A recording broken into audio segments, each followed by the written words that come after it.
Digital storage oscilloscope.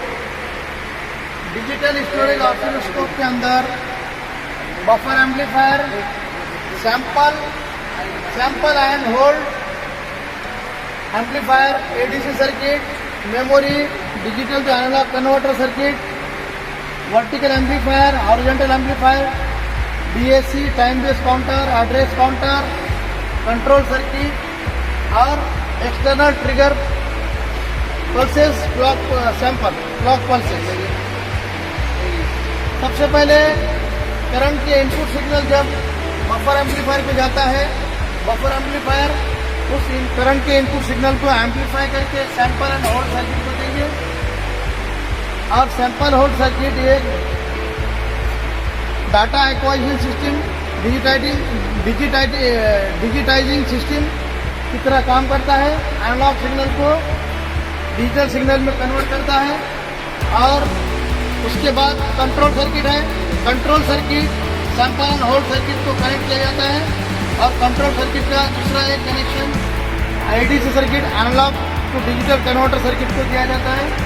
और control circuit का और एक कनेक्शन जो है जो एड्रेस काउंटर को दिया जाता है।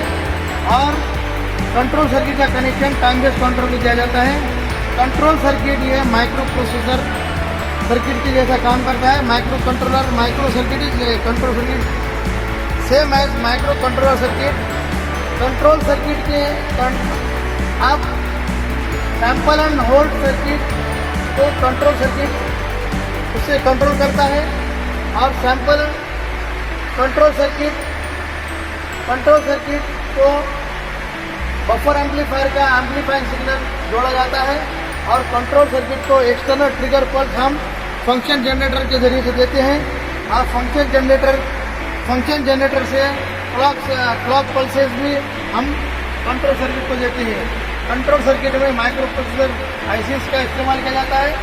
और कंट्रोल सर्किट ये sample and hold circuit, ADC circuit, address counter, memory और टाइम बेस काउंटर को कंट्रोल करने का काम, डाटा और इंस्ट्रक्शन देने का काम करता है। उसी तरह से जब sample and hold circuit, digitizing circuit analog signal को डिजिटल सिग्नल में कन्वर्ट करके एडीसी सर्किट को सप्लाई देते हैं। एडीसी सर्किट एनालॉग सिग्नल को डिजिटल सिग्नल में कन्वर्ट करके मेमोरी को देता है। और control circuit, microcontroller circuit data address counter को देता है। एड्रेस काउंटर डाटा को काउंट करने का काम करता है। डाटा को काउंट करके मेमोरी को देता है। मेमोरी में वो डाटा हमारा करंट का डाटा मेमोरी में डिजिटल डाटा सेव होता है, जमा होता है। और मेमोरी उस करंट के सिग्नल को, डाटा को ट्रेसिंग करने के लिए डाटा डिस्प्ले को मदद करता है। मेमोरी का output digital to analog converter circuit को जोड़ा जाता है। और कंट्रोल सर्किट का output time base counter data जोड़ा जाता है। टाइम बेस काउंटर डाटा को काउंट करके digital to analog converter circuit को सप्लाई देता है। और काउंटर से निकला हुआ डिजिटल सिग्नल को digital to analog converter circuit उससे डिजिटल टू एनालॉग सिग्नल में कन्वर्ट करके हॉरिजॉन्टल एम्पलीफायर को देगा। डिजिटल टू एनालॉग कन्वर्टर का आउटपुट सप्लाई वर्टिकल एम्पलीफायर को मिलेगा। एनालॉग सिग्नल वर्टिकल एम्पलीफायर को मिलने के बाद वर्टिकल एम्पलीफायर एनालॉग सिग्नल को एम्पलीफाई करके वर्टिकल डिफ्लेक्टिंग सीआरटी के वर्टिकल डिफ्लेक्टिंग प्लेट्स को जोड़ा जाता है। उसी तरह से हॉरिजॉन्टल एम्पलीफायर का output supply current horizontal CRT के हॉरिजॉन्टल डिफ्लेक्टिंग प्लेट्स को जोड़ा जाता है। Horizontal deflecting plates horizontal direction में इलेक्ट्रॉन को मूव करेगा। Vertical deflecting plates vertical direction में इलेक्ट्रॉन को मूव करेगा। और सीआरटी के अंदर electron gun assembly, accelerating anode, focusing anode, horizontal deflecting plates, vertical deflecting plates रहते हैं। और उसमें से इलेक्ट्रॉन बीम निकलता है और सीआरटी के स्क्रीन पर जाता है। और सीआरटी के अंदर जो है तो सीआरटी के अंदर फास्फोरस मटेरियल से स्क्रीन बनाया जाता है।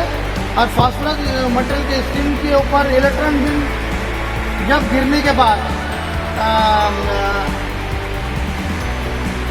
एक्सीलेटिंग गिरने के बाद शॉर्टकट वेव फॉर्म और साइन वेव, स्क्वायर वेव,